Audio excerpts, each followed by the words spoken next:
একটি শিশুর সন্ধানে তার মা হসপিটালে এবং দুর্ঘটনাস্থলে গত দুপুরবেলাও গিয়ে তিনি বলছিলেন যে অন্তত আমি হাড় চাই, মাথার খুলিটা চাই। আপনি একবার কল্পনা করেন একটা সন্তান জন্ম দেওয়া, তাকে নিয়ে প্রস্তুতি নেওয়া, একজন মায়ের কত দীর্ঘ স্বপ্ন আকাঙ্ক্ষা। সেই মা শুধুমাত্র হাড় চাইতেছে। রাত 11টায় শুনেছি ওই মা স্ট্রোক করে মারা গেছে। আপনি থাকা সত্ত্বেও যখন আমি বাইরের একজন বাবুর্চি এনে রান্না করি, এক হিসাবে আপনাকে উপেক্ষা করলাম, অপমান করলাম। আমার কাছে মনে হয় আমার রাষ্ট্র আমাদের দেশীয় চিকিৎসা ব্যবস্থাকে অপমান করার জন্য এবং সমাজে জনপ্রিয় হওয়ার জন্য এই ধরনের সিদ্ধান্ত নেয়। করোনার সময় তো আমরা বাইরে ট্রিটমেন্ট নিতে পারিনি, আমাদেরকে একেবারে ঘরের পাশে ইন্ডিয়াও যেতে দেয় নাই, সিঙ্গাপুরও যেতে পারি নাই, মালয়েশিয়াও যেতে পারিনি। তখন ওই 18 মাস 17 মাস আমরা কিভাবে করছি? আমাদের ডাক্তাররা জীবনের ঝুঁকি নিয়ে ট্রিটমেন্ট করে নাই। আগে ভোট হতো রাতে, এখন প্রজ্ঞাপন হয় রাতে, নোটিশ হয় রাতে। সকালে একটা এত গুরুত্বপূর্ণ একজন শিক্ষার্থীর পরীক্ষা, কেন্দ্রীয় পরীক্ষা, ওই পরীক্ষার রিপোর্ট আসে রাত 3টায়, হবে কি হবে না? তো মানুষের ক্রোধের কারণে আপনি তাকে প্রত্যাহার করলেন, বাট বরখাস্ত কিংবা চাকরি অবৈধ করলেন না। যে লোক এরকম একটা ট্রমাটাইজ, অসুস্থ, সেই লোক কীভাবে আমার সচিব থাকে?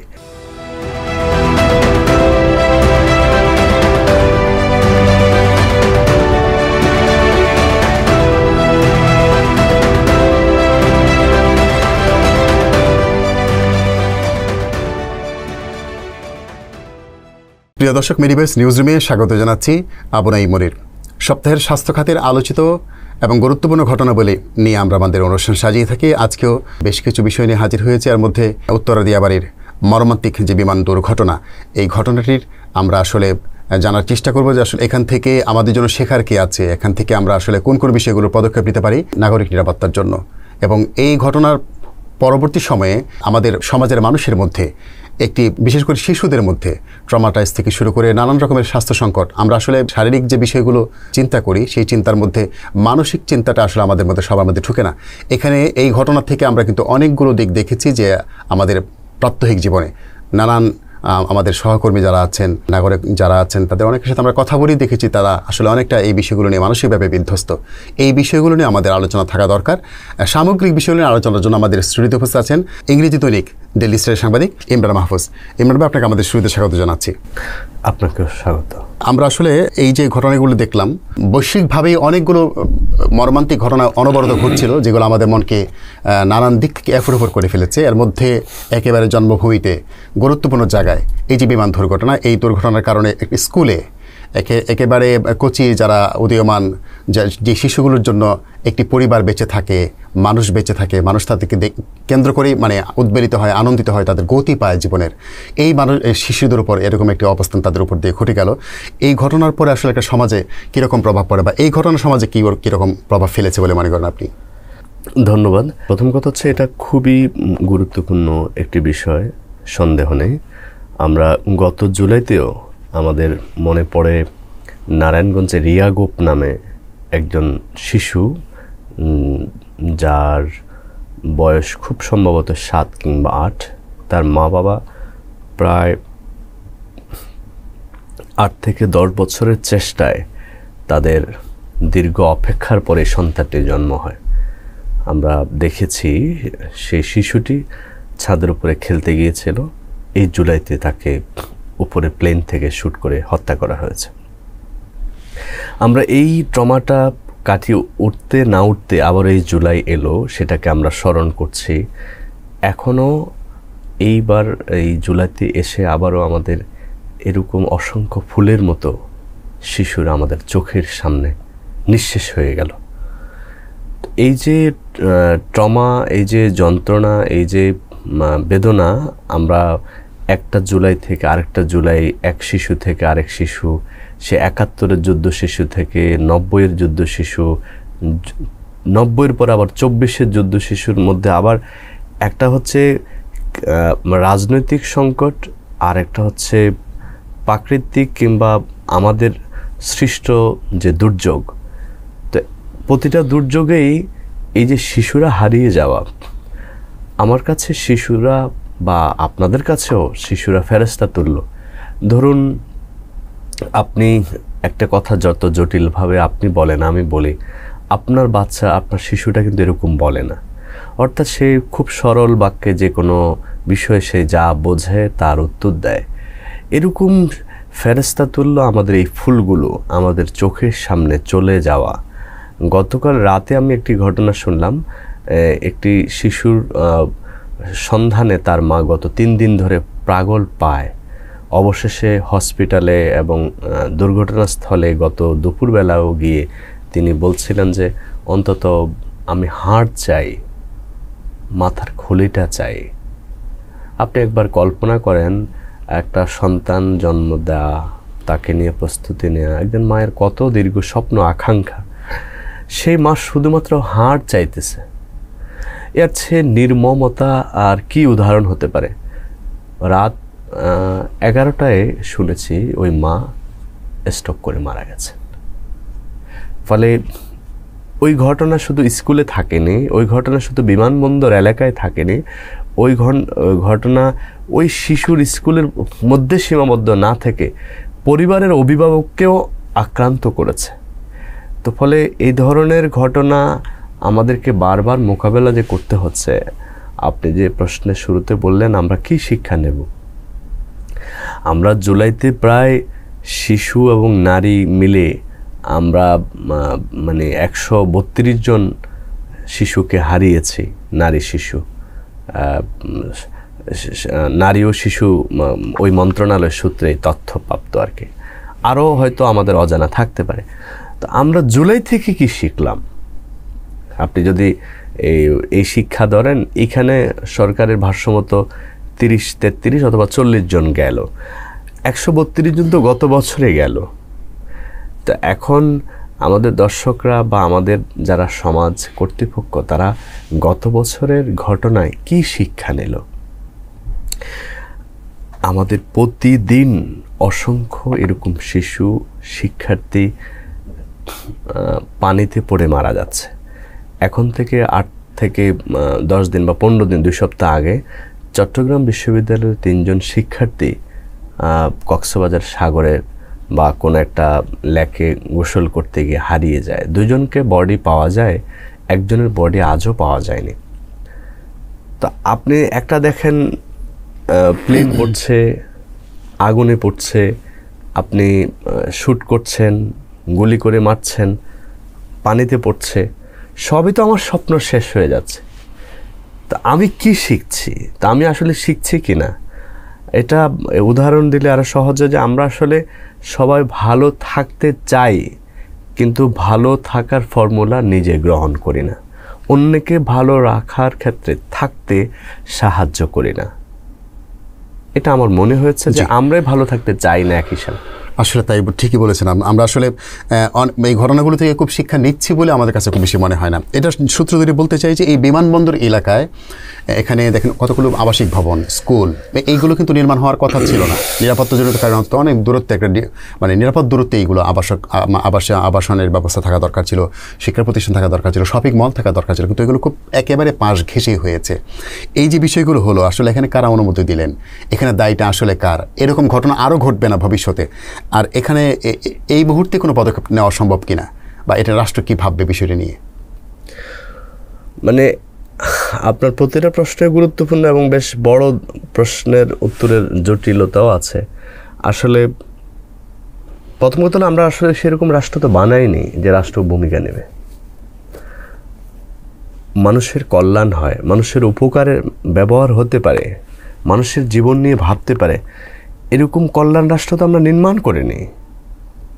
আপনি যদি একেবারে 72 থেকেই ধরেন, আমাদের কোনো পদক্ষেপ রাষ্ট্রের সংবিধানের কোনো সংশোধনী মানুষের জন্য হয়নি। 16তম সংশোধন বলেন আর 18তম আর 19তম বলেন, আবার এখন চিন্তা করেন প্রতিটা সংশোধনী, প্রতিটা পরিবর্তন রাজনৈতিক লোকরা নিজেদের স্বার্থ হাসিলের জন্য করেছে। ফলে এখানে আর রাষ্ট্র থাকেনি, রাষ্ট্র আর দল। একটা রাষ্ট্রের দল থাকতে পারে 20টা, 30টা, 40টা, 143টা রাজনৈতিক দল নিবন্ধনে আবেদন করেছে। তো ফলে ধরেন এই রাজনৈতিক দল আর রাষ্ট্র আলাদা জিনিস। রাষ্ট্র হয়ে ওঠার জন্য অনেকগুলো স্টেক দরকার, তার মধ্যে অন্যতম জনগণকে নাগরিক হয়ে ওঠার, তার স্বচ্ছতা থাকা এবং সচেতন থাকা। এবং এই দলগুলোর মধ্যে যারা চালা, আপনার আমার কাজিন, খালাতো ভাই, মামাতো ভাই, ফুফাতো ভাই, এরাই তো মানুষের পর্যায়ে পড়ে না। ফলে এরা এদের নিজেদের স্বার্থে কিন্তু পরিবর্তন করে, সংবিধানের কথা বলছে। এবার আসেন যে রাষ্ট্র এটা পরিবর্তন করবে কিনা। প্রথম কথা, রাষ্ট্র নেই। আমরা এখন যে সময় আছি, আগেও ছিল না, এখন আরও খারাপ সময় আছে। আমরা এখন বেস্ট খারাপ সময় আছে। আগে বেটার খারাপ সময় ছিলাম, তার আগে গুড খারাপ সময় ছিলাম। আমরা এখন বেস্ট খারাপ সময় আছি, যে সময় রাষ্ট্র বলতে কিছু থাকছে না। রাষ্ট্র বলতে কিছু থাকলে আপনার স্টুডিওর পাশে গ্রিন রোডে এত হসপিটাল থাকে কি করে? কারা অনুমোদন দেয়? আপনি দেখেন যে এই হসপিটালের কারণে গাড়িগুলো যেভাবে দাঁড়ায়, সাধারণ মানুষের চলাচলের জায়গা নেই। তো হসপিটালের জন্য একটা জায়গা থাকবে, আবাসনের জন্য একটা জায়গা থাকবে। তোমার হসপিটাল করছো, তোমার পাশে পার্কিং নেই, অথচ একটা হসপিটালে অ্যাম্বুলেন্স যুক্ত গাড়ি, সিএনজি, রিক্সা, একজন রোগী যার সক্ষমতা যতটুকু ততটুকুর মধ্যে সে আসবে। তা আপনি তো হসপিটাল করছেন, তা আপনার পার্কিংয়ের জায়গাটা কে চিন্তা করবে? আপনি একটা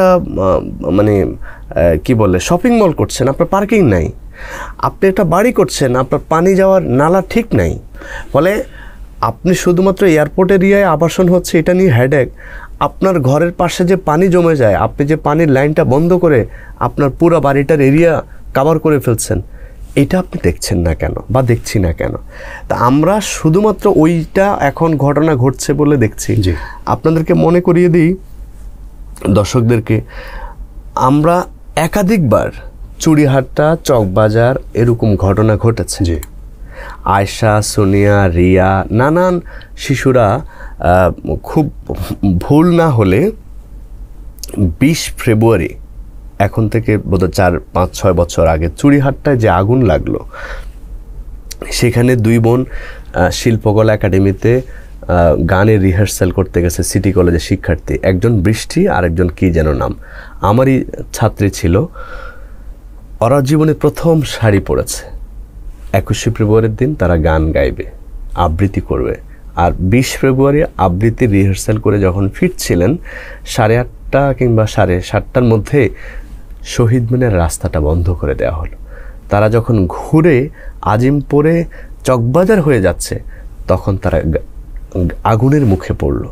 পরে দেখা গেল ওখানে যে কেমিক্যাল রেখেছে, ওই কেমিক্যাল আবাসন এরিয়ায় থাকার কথা না। এই ঘটনার 2 বছর পরে আবারও পুরান ঢাকায় আগুন লাগলো। তা আগুন লাগার পরে কী হয়েছে?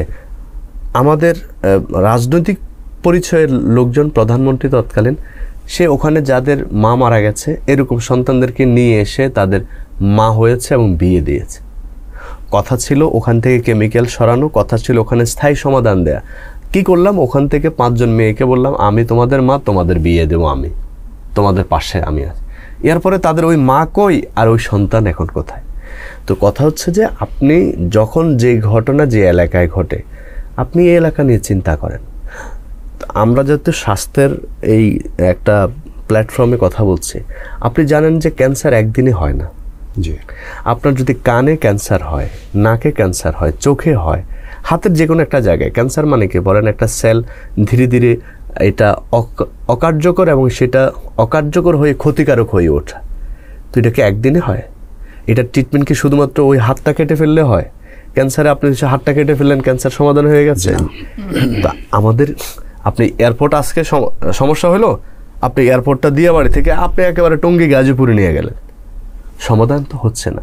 কারণ আপনার তো গ্রিন রোডের সমাধান করেন নাই, আপনি চকবাজারের সমাধান করেন নাই, চুড়িহাট্টার সমাধান করেন নাই, আপনি পুরান ঢাকার সমাধান করেন নাই, আপনি ঢাকা বিশ্ববিদ্যালয় এরিয়ার মতো একটা মেট্রো ঢুকিয়ে দিচ্ছেন, আবার ঢাকা বিশ্ববিদ্যালয় মাঝে মধ্যে বন্ধ করে দেন। জনগণ এখানে আসা যাওয়ার ক্ষেত্রে আপনি বলেন সন্ধ্যার মধ্যে বহিরাগত আসতে পারবে না। ফলে আমাদের কোনো পদক্ষেপ মানুষের জন্য না। রাষ্ট্র নির্মাণ করতে পারিনি বলে আমাদের এই ধরনের অকল্যাণকর সিদ্ধান্ত রাজনৈতিক লোকরা দেওয়ার সাহস পায়।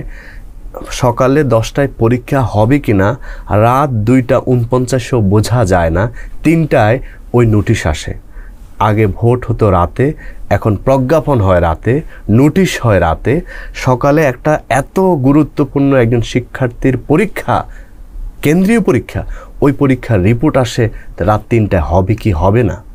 তো মানুষের ক্রোধের কারণে আপনি তাকে প্রত্যাহার করলেন, বাট বরখাস্ত কিংবা চাকরি অবৈধ করলেন না। যেই লোক এরকম একটা ট্রমাটাইজ অসুস্থ, সেই লোক কীভাবে আমার সচিব থাকে, আর সে লোক কীভাবে আমার শিক্ষার গুরুত্বপূর্ণ জায়গায় স্টেক হোল্ড করে। ফলে শেষ করি এই প্রশ্নের উত্তর, আমরা শুধুমাত্র যখন যে ঘটনা যেখানে ঘটে এটা নিয়ে যেভাবে ব্যতিব্যস্ত হই, এটা আমাদের একটা অসুস্থতার বড় লক্ষণ প্রকাশ পায়। তার মানে আমরা নিজেরা সুস্থ না, ফলে আমাদের সিদ্ধান্ত সুস্থ না। আমি তো আপনাকে অনেকগুলো মানে ঘটনা অসঙ্গতির বিষয় নিয়ে আমি হাজির করলাম। আপনি কি চুরিহাট্টার ঘটনা শিখলেন? আপনি কি চকবাজারের ঘটনা শিখলেন? আপনি কি ঢাকা বিশ্ববিদ্যালয়ের এই মেট্রোর ঘটনা শিখলেন? আপনি কি কয় যে এই যে গ্রিন রোডের কথা বলে এখানে মানুষ মারা যাচ্ছে, দুর্ঘটনার শিকার হচ্ছে, আপনি শিখলেন? তা আপনার কোনো কিছু তো প্ল্যান নাই। আপনাদেরকে লাস্ট একটা উদাহরণ দিই। ধরেন ব্রিটিশ সময়ে আমাদের কিছু জায়গার নাম দেখেন, পান্থপথ, মালিবাগ, হাতির ঝিল, মতি ঝিল, এই নামগুলো কেন হয়েছে? মালিবাগ, মালিরা ওখানে থাকতো, মানে এক একটা জায়গায় এক একটা মানুষের বসবাস থাকতো, ফলে একটা শৃঙ্খলা ছিল। এখন আপনি সব জায়গায় সবাই আছে, সব জায়গায় কেউই নাই। আপনি খেয়াল করেন আমাদের এই শুধুমাত্র এই নগরের নামগুলো দেখলে আপনি বুঝতে পারবেন যে আচ্ছা সুশৃঙ্খল পরিবেশ ছিল। পরিবাগ, মালিবাগ, হাতির ঝিল, মতির ঝিল, হাতির পোল, আপনি প্রত্যেকটা নামের নৃতাত্ত্বিক এবং ঐতিহাসিক বর্ণনা দেখবেন যে এখানে হাতি এইখানে ছিল, ওখানে এটাই ছিল, ফুলার রোডে ওইটাই ছিল। ফলে আপনার চলা ফেরার একটা সংস্কৃতি ছিল। আমরা সংস্কৃতি থেকে দূরে সরে গেছি, শিক্ষা থেকে দূরে সরে গেছি বলে অসুস্থতা আমাদের জেঁকে বসেছে। ফলে আমাদের প্রতিটা সিদ্ধান্তই অসুস্থ, আর এই অসুস্থতা চিন্তা থেকেই ডাক্তার বাইরে থেকে আনতে হয়। ধন্যবাদ। আমরা সেই প্রসঙ্গে যাব। আমরা মনে করি যে আমাদের একটি নাগরিক জীবনটাকে এই মুহূর্তে চাইলেই সম্ভব না, কিন্তু আলোচনাগুলো যেহেতু উঠছে আসলে কেন বিমানবন্দরের আশপাশে এই অনিয়ম মানে বিশৃঙ্খল পরিস্থিতি, এবং এই দুর্ঘটনা যেহেতু একটি দুর্ঘটনা যদি ঘটে তাহলে বিশাল বিপর্যয় নেমে আসতে পারে বা নেমে আসে। এখানে রাষ্ট্রকে এখন হয়তো ভাবনাগুলো উদ্রেক হয়েছে, কিন্তু সময়ের ব্যবধানে এই বিষয়গুলোকে বাস্তবায়ন করার জন্য, কার্যকর করার জন্য বিমানবন্দরকে একটি একেবারে বহুল এলাকায় না রেখে নির্জন এলাকায় নেওয়া যায় কিনা, যেখানে আসলে কোনো বিপর্যয় ঘটলে পরে, কোনো ধ্বংসযজ্ঞ ঘটে গেলে পরে প্রাণহানির পরিমাণ যেন কম থাকে বা কম হয়। এই বিষয়গুলো রাষ্ট্র ভাবা উচিত বলে আমরা মনে করি। একটি ব্যাপার ইমরান ভাই, আমরা দেখেছি যে এই দুর্ঘটনার পরে যখন রোগীদেরকে বার্ন ইনস্টিটিউটে নিয়ে আসা হলো, সেখানে রাজনৈতিক নেতৃবৃন্দ থেকে শুরু করে বিভিন্ন শ্রেণী পেশার মানুষ যে একেবারে ভিড় করছে, এবং কাউকে দেখলাম আমরা আইসিইউতে ঢুকে গেছে। এই যে বিষয়টি আসলে এর নেতিবাচকতা আসলে কোন পর্যায়ে যায়, রোগীর যে স্বাস্থ্য ঝুঁকি, পাশাপাশি তাদের সেবা পাওয়ার ক্ষেত্রে বিঘ্নিত হওয়া, এই বিষয়গুলো একটু বলবেন। এখানে দুইটি বিষয়। ধরেন আমাদের এখানে একটা জনপ্রিয় ট্রাম আছে যে ও আচ্ছা এত বড় দুর্ঘটনা, ওরা তো কেউ এলো না, এ দল এলো, বি দল তো এলো না, সি দল তো এলো না। এটা একটা মুখরোচক গল্প। আর আমার কাছে মনে হয় আইসিইউতে যিনি পেশেন্ট তিনি তো পেশেন্টই, বরং আইসিইউতে যিনি দেখতে যান তারা আরও বড় রোগী, বাট তাদেরকে ভর্তি করা হয় না আর কি। মানে কিরকম রোগী বলতে চাচ্ছেন? ওরা আসলে মানসিকভাবে ট্রমাটাইজ এবং বিকলাঙ্গ ছাড়া কেউ আইসিইউতে যেতে পারে না। ধরুন আমার মা আইসিইউতে, তো আমি এক ধরনের বিকলাঙ্গ হয়ে যাই, আহারে আমার এই মা ছাড়া তো আমার উপায় নেই, মাকে আমার দেখতে যাব। তো এই দেখতে যাওয়া আমার মায়ের কোনো উপকার না, বরং মায়ের ক্ষতি। বাট আমি যেহেতু পাগল হয়ে গেছি এই জন্য আমি দেখতে যাচ্ছি। ফলে আমাদের যারা দেখতে যাচ্ছে এ দল, বি দল, সি দল, এরা সুস্থ না, কারণ এরা শিক্ষিতও না, সুস্থও না, এবং সামাজিক প্রাণীও না। এক অদ্ভুত প্রাণী, ভৌতিক। তো এরা ওখানে যায়, গিয়ে এরা ছবি তোলে এবং ভিডিও প্রচার করে, মানুষের কাছে ভোট চাইতে যাবে যেখানে আপনার অসুস্থ হলে আমি দেখতে যাই। এটা বড় ধরনের অসুস্থতা, এটার কোনো ট্রিটমেন্ট হবে না। এটার ট্রিটমেন্ট স্কুল থেকে শুরু করতে হবে। স্কুল থেকে বলতে হয় কোথায় যাওয়া যায়। আমাদের বাচ্চাদেরকে যেমন আমরা গুড টাচ শেখাই, ব্যাড টাচ শেখাই, এইভাবে গুড সিন আর ব্যাড সিন শেখানো উচিত। কোন জায়গায় কতটুকু দূরে থাকতে হয়। আপনারা জানেন যে ওষুধের লেবেলের গায়ে লেখা থাকে সংবিধিবদ্ধ সতর্কীকরণ, এই বোতল, এই ওষুধ শিশুদের নাগালের বাইরে রাখুন। ডাক্তারদের জায়গা যাবেন, এটা তো ডাক্তারদের জায়গা, ওটা রাজনীতির জায়গা না। ফলশ্রুতিতে আপনি দেখেন যে এটা রাজনীতির জায়গা না বলে আপনি যখন একটা হসপিটালের কতটুকু এরিয়ায় কোন গাড়ি চলবে, কোন ডেসিবেল হর্নে যাবে, কতটুকু সাউন্ড হবে, আপনি যখন উন্নত রাষ্ট্র কল্পনা করেন এগুলো সব ম্যাপামিটার দেয়া। হর্ন বাজাবেন না, হর্ন দিবেন না। তো আমাদের এই প্যারামিটারের কোনো এরিয়া তো নাই। এমন যদি হইতো যে ধরেন ঢাকা মেডিকেল সহ এই এরিয়া হলো ডাক্তার জোন, এইটা হলো ডেঞ্জারাস জোন, এইখানে হর্ন দেয়া মানে আপনার দণ্ডনীয় অপরাধ। আমরা এরকম একটা জোন করতে পারিনি। আমরা গুলশান বনানী করেছি টিকে থাকার জন্য, কিন্তু বেঁচে থাকার জন্য আমাদের যে একটা হসপিটালের এরিয়া দরকার, আবাসন এরিয়া করেছি, ডিওএইচএস করেছি, অমুক তমুক করেছি, কিন্তু বাছার জন্য এরকম হসপিটাল এরিয়াগুলোকে যে একটা সুনিপুণভাবে নিরাপত্তা দেওয়া দরকার। কল্যাণ রাষ্ট্র না বলে এগুলো নিয়ে ভাবে নাই, আর কল্যাণ রাজনীতি করে না বলে আইসিইউতে ঢুকে যায়, অসংখ্য রোগী ঢুকে যাচ্ছে। এগুলো হলো রোগী, এগুলো হলো রাজনৈতিক লোক না। তো এটা হলো রোগ। এই রোগের ট্রিটমেন্ট কে করবে? এই রোগের ট্রিটমেন্ট করার জন্য আমাদেরকে সামাজিক সচেতনতা এবং স্বচ্ছতা এবং জবাবদিহিতার আওতায় পড়া। এই ধরনের রোগী, খাল দখলকারী, নদী দখলকারী, ফুটেজখোর, ভিডিওখোর, ভাইরাল আক্রান্ত এরকম রাজনৈতিক লোকদেরকে সামাজিকভাবে বয়কট করা উচিত। আচ্ছা, এখানে এই যে যাওয়াটা, সাধারণ মানুষের ঢুকে যাওয়াটা, এটা রোগীর জন্য আসলে ঝুঁকির কিনা, বা রোগীর মানে ডাক্তাররা ভালো বলতে পারবে, রোগীর জন্য অবশ্যই হয়তো ঝুঁকির, এটা এই বিষয়ে আমার জানাশোনা নেই। আচ্ছা, এই ধরনের ঘটনার পরে আসলে উদ্ধার তৎপরতা একটা গুরুত্বপূর্ণ বিষয় হয়ে ওঠে আর কি। দিয়াবাড়ির ঘটনায় আসলে কোনো সঙ্গতি অসঙ্গতি আপনার চোখে পড়েছে কিনা? বিশেষ করে সাধারণ মানুষ, আমরা দেখেছি যে উদ্ধার তৎপরতা যখন নিরাপত্তা বাহিনী যখন শুরু করলেন, সেনাবাহিনীর সদস্য যখন শুরু করলেন, বা সংশ্লিষ্ট যারা আছেন তারা যখন এই কাজগুলো চালাচ্ছিলেন, তখন সাধারণ মানুষ তাদেরকে খুব ভিড় করছিল আর কি। আসলে এই সময়টায় সাধারণের কি কর্তব্য হয়ে দাঁড়ায়, বা উদ্ধার তৎপরতার ক্ষেত্রে আপনি কোনো সঙ্গতি অসঙ্গতি দেখেছেন কিনা?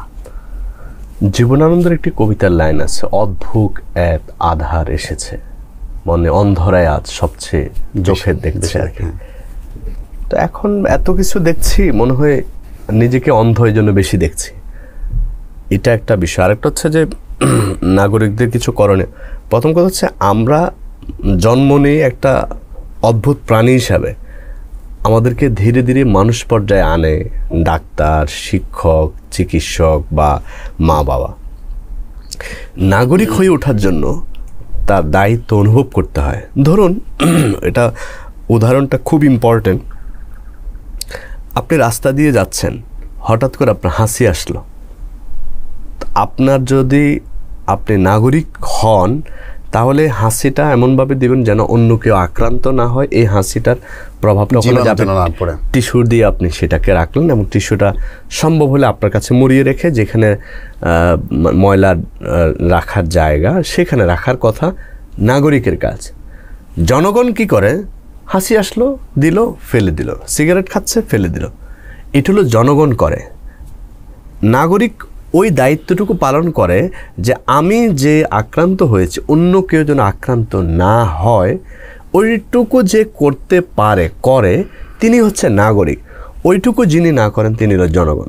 তাহলে আমাদের প্রশ্ন নিরীক্ষাটা আপনি বোঝেন। আগে আমরা অসংখ্য জনগণের দেশ, এটা প্রায় 20 কোটি, কিন্তু নাগরিক কতজন? ওই দায়িত্ব পালন। ধরেন ওখানে এত বড় দুর্ঘটনা ঘটছে, তো ওখানে আমার আসলে কাজ কি?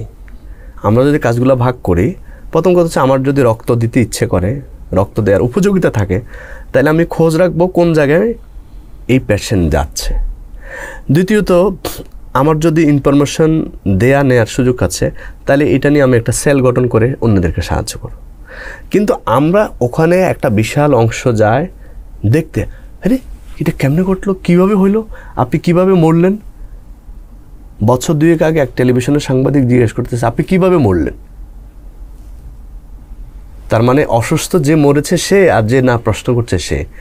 তারপরে আমাদের মিডিয়াতে, গণমাধ্যম না, গণমাধ্যম হচ্ছে ওই নাগরিকের মতো। মিডিয়া যে কাউ করতে পারে, আপনি ফেসবুক দিয়ে আপনি একটা লাইভ করলেন, এটাও মিডিয়া হয়ে গেল, সোশ্যাল মিডিয়া। বাট এটাকে গণমাধ্যম হয়ে ওঠার জন্য আপনি কতটুকু দেখাবেন আর কতটুকু দেখাবেন না, ওই বোধ, ওই সেন্সর যার মধ্যে নাই, সেটা কোনো গণমাধ্যম না। ফলে মিডিয়া সবাই, আমি যে কথা বলছি, এটা হলো বোধ মিডিয়া, দুজনের মিডিয়া। আর আমি যখন বলবো না মিডি ভয়েসের এতটুকু দেখানো যায়, এতটুকু দেখানো যায় না, মিডি ভয়েসে এই অ্যাঙ্গেলে কথাটা বলা যায়, এই অ্যাঙ্গেলে বলা যায় না, এটা হচ্ছে গণমাধ্যমের কাজ। গণমাধ্যম সব প্রকাশ করতে পারে না। নাগরিকের একটি প্রাইভেসি বলতে একটা বিষয় আছে। একটা বাচ্চা হেঁটে যাচ্ছে অসংলগ্ন জীবনের আর্তনাদে যাচ্ছে, আপনি তার পুরো উলঙ্গ এই ছবিটা দিয়ে ছড়িয়ে দিচ্ছেন যেন লাইক বেশি আসে। ওই বাচ্চাটার ধরছেন না, ওই বাচ্চাটার যে রিক্সা অটো পাবে সেটাকে ধরছেন না, বাট আপনি ছবি ভিডিও করছেন। ফলে এই ধরনের আমরা যে ওই যে জনগণ, ফলে আমরা এই ধরনের গণ কালচারের মধ্যে ঢুকে গেছি, বাট নাগরিক কালচারে আমরা আসতে পারছি না। কারণ আমাদের পারিবারিক শিক্ষা, স্কুলের শিক্ষা, আমাদের সোসাইটির মধ্যে ওই শিক্ষার পরিবেশটা আমরা করে নাই। ফলে এই ধরনের সংকটে ধরেন আপনি অনেক যোগ্য, আপনি অনেক শিক্ষিত, এটা বোঝা যায় আপনার আচার ব্যবহারে। রাষ্ট্র কখন রাষ্ট্র হয়ে ওঠে? যখন এরকম দুর্যোগ আসার পরে রাষ্ট্র কল্যাণমুখী ব্যবহার করতে পারে। পয়েন্টগুলো খেয়াল করেন, যদি সেটা রাষ্ট্র হয় তাহলে এরকম দুর্যোগ হলে রাষ্ট্র কতটুকু দক্ষতার সঙ্গে এটাকে কাভার করে, মোকাবেলা করে, এটাতে রাষ্ট্রের সক্ষমতা প্রকাশ পায়। আপনি বললেন আমি বাংলাদেশের শ্রেষ্ঠ চিকিৎসক, কিন্তু আপনি রুগী দেখতে পারেন না, রুগী আপনার সাথে, আপনি রুগীর সঙ্গে আপনার বোঝাপড়া নেই। আপনি অনেক বড় প্রফেসর, কিন্তু আপনার ভালো আর্টিকেল নেই, আপনি পড়াতে পারেন না বা বলতে পারেন না। আমি অনেক বড় সাংবাদিক, কিন্তু আমি ভালো সংবাদ লিখতে পারি না, যেটা আমাদের মানে সাংবাদিক সংগঠনগুলোতে দেখা যায়। অনেক বড় নেতা 2 লাইন লিখতে পারে না। তো এখন ঘটনা হচ্ছে এরকম জায়গায় আপনি অনেক বড় বলতেছেন, আপনি রাষ্ট্র এগিয়ে যাচ্ছে, অনেক বড় প্রাসাদ হচ্ছে, কলেজ হচ্ছে, বিশ্ববিদ্যালয় হচ্ছে, আপনার সক্ষমতা বৃদ্ধি পাচ্ছে, পাসপোর্ট আজকে 3 ধাপ এগুলো আজকে সকালে দেখলাম।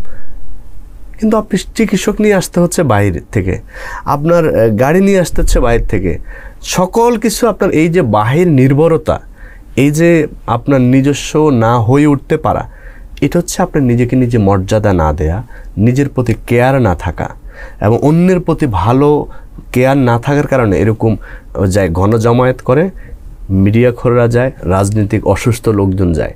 তো এটার জন্য রাষ্ট্রের প্রাথমিক কাজ হলো স্কুল থেকে এটা সচেতনতা তৈরি করা। কোথায় যাব, কোথায় যাব না, গুড টাচ, ব্যাড টাচ, কোথায় যাওয়া যায়, কোথায় যাওয়া যায় না, আমাদের এগুলা শিক্ষার মধ্যে না এলে শুধুমাত্র রাষ্ট্রের আইন শৃঙ্খলা পুলিশ দিয়ে পিটিয়ে আপনি কোনো কাজ করতে পারবেন না। ধন্যবাদ। আচ্ছা, এই সময়ে গণমাধ্যম পাইকারিভাবে আমরা অনেক সময় দেখি যে যখন লাইভে ঢুকে যাচ্ছে তখন দেখা গেল যে অনেক যে আপনি যে কথাগুলি বলছিলেন যে কোনগুলো আমি দেখাবো, কোনগুলো দেখাবো না, এই যে সেন্সরশিপটা, এই যে বিবেকবোধটা, যে আসলে আমি কিছু মেপে মেপে দেবো, কিছু মেপে মেপে দেবো না, বাছাই করব, যাচাই করব, তারপরে কিছু প্রকাশ হবে, কিছু প্রকাশ করব না, গণমাধ্যমের দায়িত্ব আসলে এই সময় আসছে কতটুকু? মানে এটা আসলে আপনি কোনো সঙ্গতি অসঙ্গতি দেখছেন কিনা? গণমাধ্যমের দায়িত্ব চিরকালে একরকম, স্বচ্ছতা, জবাবদিহিতা, মানুষের কল্যাণ, মানুষের সংকট এবং যেখানে অন্ধকার সেখানে আলো ফেলা গণমাধ্যমের কাজ। এটা 50 বছর আগেও একরকম ছিল, 40 বছর আগেও একরকম ছিল। হ্যাঁ, বরং দায়িত্ব বাড়ে, দায়িত্ব কিন্তু মৌলিক জায়গা থেকে কমে যায় না। আপনার মানে আপনার 5 বছরের বাচ্চা যা যা শরীরে যা যা অর্গান দরকার সে কিন্তু এগুলো আছে, বাট এগুলো ধীরে ধীরে ডেভেলপ করে। এই তো ধরেন 6 বছরের বাচ্চার যেসব অর্গান থাকা দরকার, চোখ, কান, নাক, গলা, এগুলো আপনারও আছে, তারও আছে, কিন্তু এগুলোর চাহিদা আপনার প্রতিদিন 3 লিটার পানি লাগে বা 6 লিটার লাগে, ওর লাগে 1.5 লিটার, এই তো আলাপ।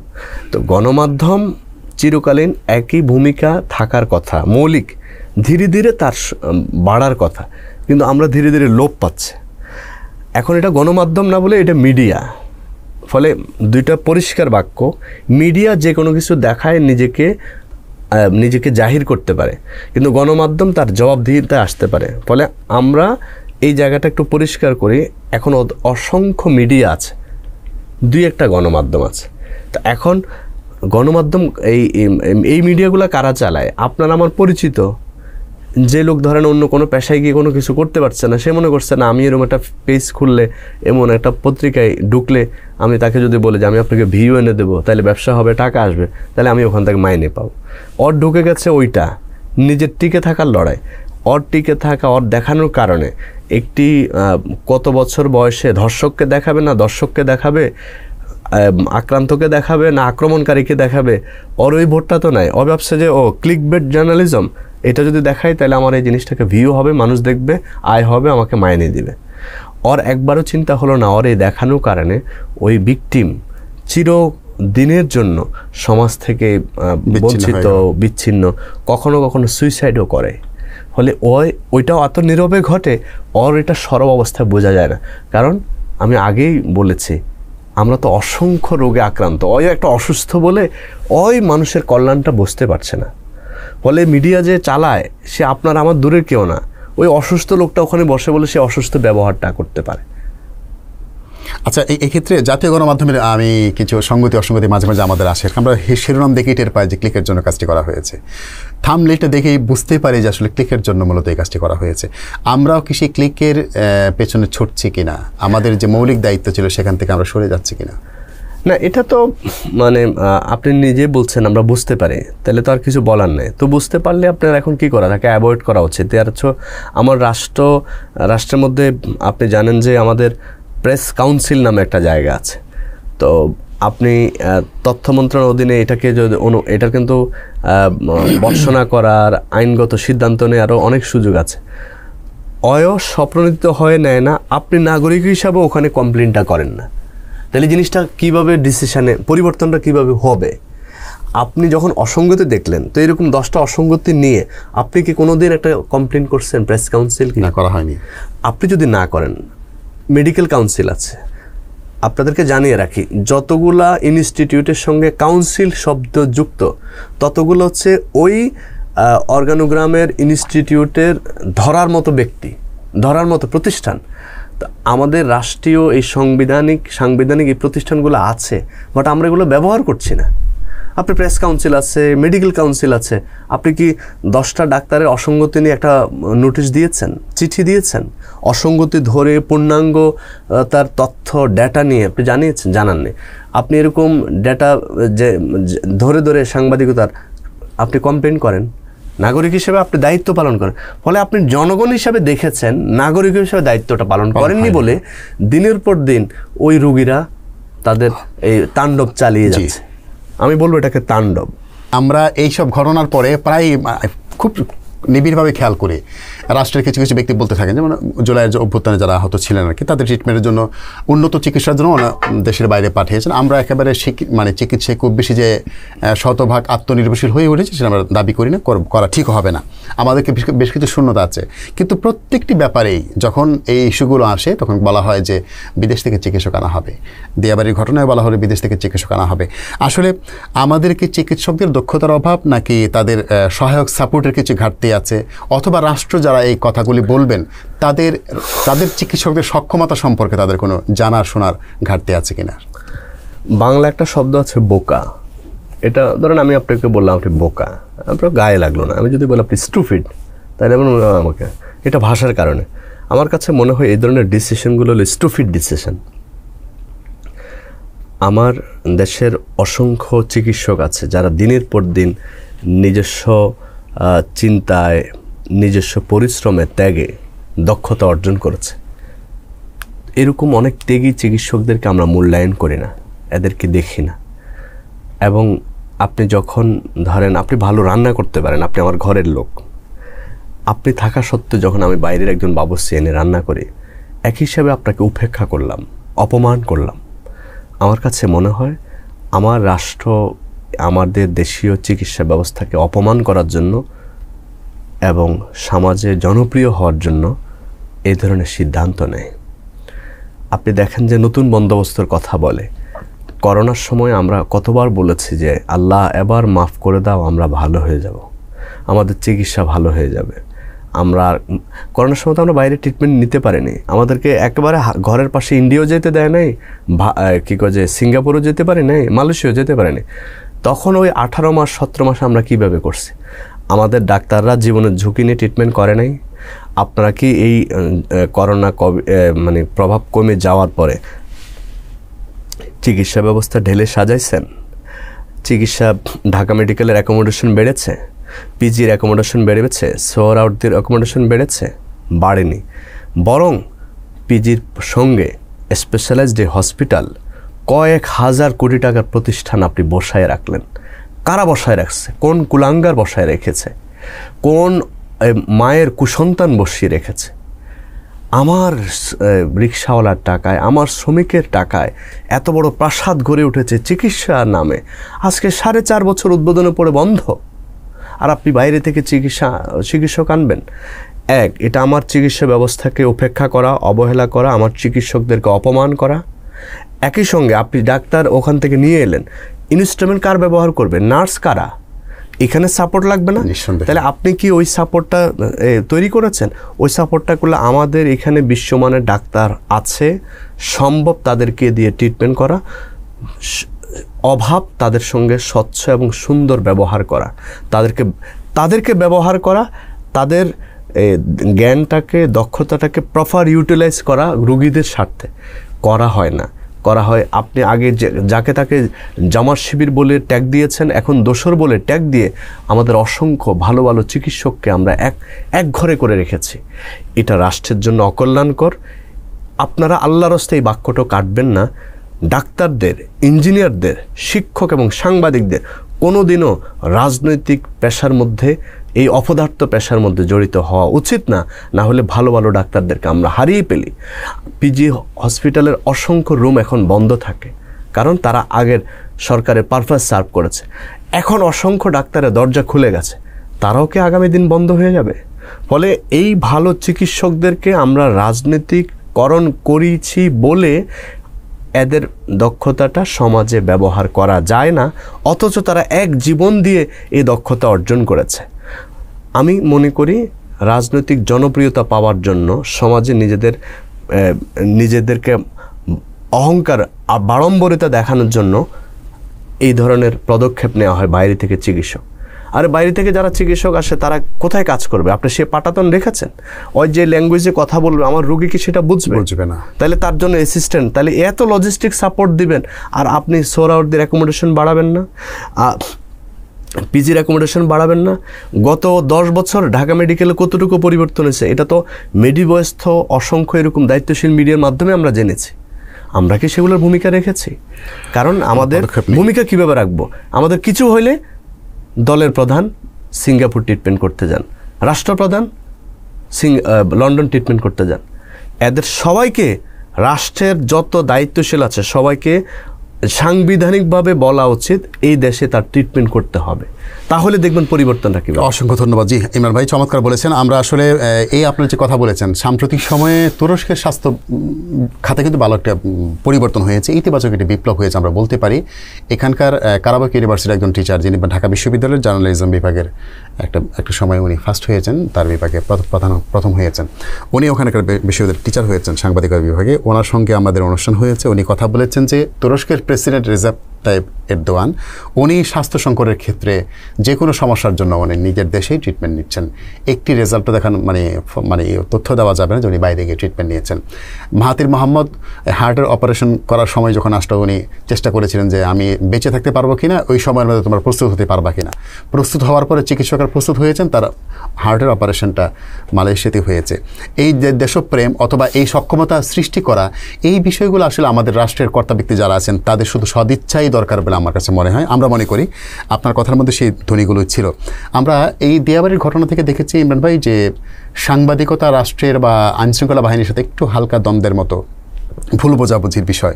আসলে এই দুর্যোগের মধ্যে সবাই সবার জায়গা থেকে কথা বলবে, ভূমিকা রাখবে, সংকট থেকে উত্তরের জন্য চেষ্টা চালাবে।